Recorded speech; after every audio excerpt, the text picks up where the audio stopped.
GeM தொலைக்காட்சி நேயர்களுக்கு வணக்கம். கர்த்தருடைய நாமத்திற்கு பரிசுத்தம் உண்டாவதாக.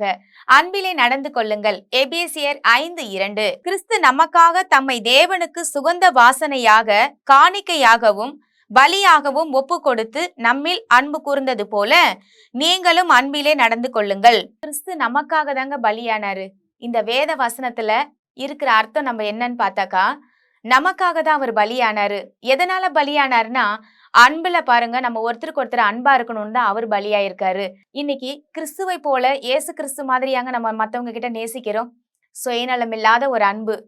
ஆனா இன்னைக்கு நம்ம எல்லார்கிட்டயும் பேசும்போதும் பழகும் போதும் எப்படி நம்ம பழகுறோம் அப்படின்னா, நமக்கு ஒண்ணு அவங்க செய்யறாங்கன்னா நாம அவங்களுக்கு ஒண்ணு செய்வோம். அப்படிதான் நம்ம பழகிட்டு இருக்கோம். அது ஒரு சுயநலமான அன்பு. கொடுக்கல் வாங்கல் முறையில போயிட்டு இருக்கு.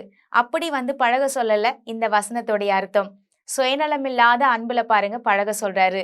தன்னை பாருங்க, இயேசு நமக்காக அவரையே காணிக்கையா கொடுத்தார். இந்த அன்பு யார்கிட்ட இருக்கு அப்படின்னா, நம்முடைய குமாரன் இயேசு கிறிஸ்து கிட்ட தான் பார்க்கலாம்.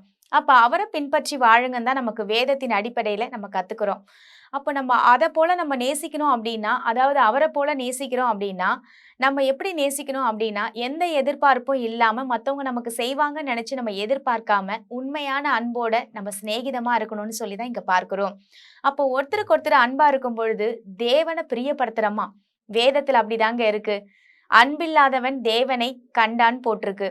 அன்பில்லாதவன் தேவனை அறியான். உங்க கூட பக்கத்துல இருக்கிறவங்க கிட்ட நீங்க அன்பா இல்லைன்னா, பார்க்காத கடவுள்கிட்ட எப்படி நீங்க அன்பா இருக்க முடியும்னு சொல்லிதான் பல பகுதியில நம்ம வாசிக்கிறோம். ஆனா இந்த 5 பாருங்க, எபேசியர் 5:2 நம்ம வாசிக்கும் பொழுது தன்னையே ஒப்பு கொடுத்தாராம். தன்னையே ஒப்பு கொடுக்கிறது எங்கெல்லாம் நடக்கும்? ஒரு எலெக்ஷன்ல பாருங்க, ஒரு தலைவனுக்காக கீழே இருக்கிற மக்கள் பாருங்க தன்னையே ஒப்பு கொடுக்குறாங்க. அதற்காக பணிபுரியுறாங்க. அப்போ அந்த தலைவன் மேல ஒரு அக்கறை, தலைவனை ரொம்ப பிடிக்கும். அதுக்காக தன்னுடைய ஜீவனைய கூட சில பேர் மறிச்சிருக்காங்க. அப்படியாக பாருங்க, தேவன் கூட நம்ம மீது வச்ச அன்புனாலதாங்க அவரு சிலுவைக்கு போனாரு. இல்லங்க, நான் எல்லார்கிட்டயும் உண்மையா தான் இருக்கேன். ஆனா எல்லாருமே என்னை ஏமாத்திட்டு போறாங்கன்னு சொல்றீங்களா?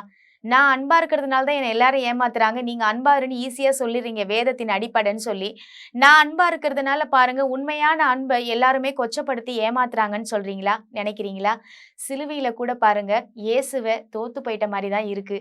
அவருடைய அன்பு சிலுவையை பார்க்கும்போது அங்க இன்னமும் பாருங்க, அந்த அன்பு இன்னமும் வெளிப்பட்டுட்டு இருக்கு. சிலுவையில ஒவ்வொரு வாட்டிலையும் சர்ச்சில பாருங்க, அந்த சிலுவைய பார்க்கும்போதெல்லாம் இயேசு ஏதோ பாவமா தொங்குறாரு போல எனக்கு சின்ன வயசுல தோணுச்சு. ஆனா அதுக்கப்புறம் வேதத்தின் அடிப்படையில பார்க்கும்போது தான் தெரிஞ்சது, நான் செஞ்ச பாவமோ இல்ல, என் முன்னோர்கள் செஞ்ச பாவத்துக்கு தான் அவர் தொங்கி இருக்காரு. அப்போ எத்தனை அன்புங்க! தேவன் நம்ம மீது வச்ச அன்பு கொஞ்சம் நெஞ்சம் கிடையாதுங்க. இந்த உலகமே பாருங்க விலை கொடுத்து, அந்த உலகத்தையே விலைய கொடுத்து வாங்கினாலும் சரி, இந்த முழுவதுமாக எடை போட்டு வித்தாலும் சரி, தேவனுடைய அன்புக்கு நிகர் வேற எதுவுமே இல்ல. அப்படி உங்க குடும்பத்தை நீங்க நேசிச்சா நிச்சயமா பிரச்சனைன்றது ஒண்ணும் வரவே வராது. அப்போ அன்பிலே நடந்து கொள்ளுன்ற தலைப்புல தான் இன்னைக்கு நம்ம பார்க்கிறோம். இன்னைக்கு நீங்களும் நானும் அன்பா நடந்துக்கிறோமா? இல்லங்க. பல வேலையில நம்ம டென்ஷனா தான் இருக்கோம். ஏன்னா நமக்கு சுத்தி இருக்கிற சூழ்நிலைகள் அப்படி. இன்னைய காலகட்டத்துல பாருங்க, ரொம்ப டென்ஷனான ஒரு வாழ்க்கை. ஆனாலும் வேதத்தின் அடிப்படையில வாழும் பொழுது பாருங்க, நமக்கு நோய் வராது. நம்முடைய வாழ்க்கையும் பாருங்க சந்தோஷமா அமையும். அப்படிதான் நீங்க வேதாகமத்துல நம்ம கற்றுக்கொள்ள வேண்டிய பாடமா இருக்கு. அப்போ அன்பிலே நம்ம நடந்து கொள்ளலாமா? அதற்காக நம்ம ஜெபிக்கலாமா? வாங்க ஜெபிக்கலாம். எங்கள் அன்பும் இரக்கமும் நிறைந்த நல்ல தகப்பனே, நாங்கள் மண்டையில் வருகிற சுவாமி, அன்பிலே நடந்து கொள்ளுங்கள் என்ற தலைப்புல நாங்கள் பார்த்தோம். ஒருவருக்கொருவர் சுயநலமில்லாத அன்பு. அப்படிப்பட்ட அன்பை ஆண்டவரே கல்வாரி சிலுவையில் எங்களுக்காக நிறைவேற்றீர். நாங்க பார்ப்பதற்கு அந்த சிலுவையில தோத்து போயிட்ட மாதிரி இருக்கீங்க. ஆனா சிலுவையில தான் உங்களுக்கு வெற்றியின் சின்னமாக மாத்திருக்கீங்கப்பா. தோல்வியின் சின்னத்தை வெற்றிதனமா மாத்தினதே அந்த அன்புதான். அப்படிப்பட்ட எங்கள் தோல்வியான வாழ்க்கையை மாற்றக்கூடியது அன்புதான். அன்புதான் சகலத்தையும் சகிக்கும் என்று நாங்கள் பார்க்கிறோம் அப்பா. அன்புதான் திரளான பாவங்களை மூடும். அப்போ நாங்க அன்பிலே நடந்து கொள்ள எங்களுக்கு உதவி செய்யுங்க. உம்முடைய அன்பை எங்க இருதயத்துல ஊத்துங்க.